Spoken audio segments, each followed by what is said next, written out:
Angke Bruno Msase, General Secretary Mizoram Buddhist People Forum, Teni no ka Sastra May 2021 wa bo Kaham Taipara, Ranipara, Panisagone Subdivision, Singo Mizoram ni Painai,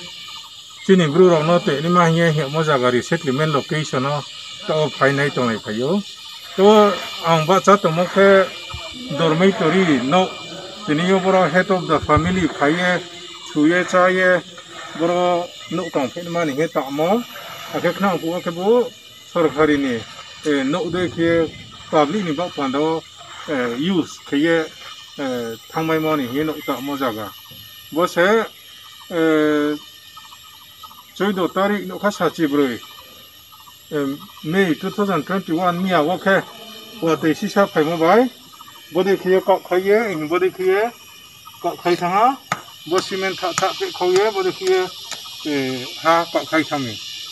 Keboro, what to then models in care, book construction, Kemo,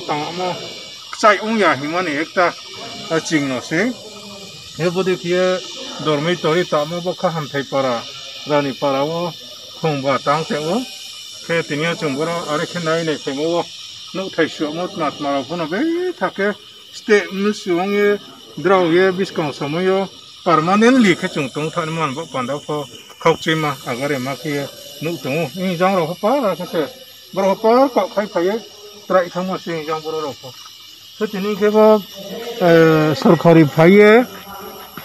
bo tang stam ni phai chung hi bo dira se pa do pa ta si bo bo Body case on Tango. Aboro, Umbo Yazato, Nuxi Sawe, Nuxaw, and Bok Panda here, Dinibo Zagawa, Bospot or Paye, Night on Paise.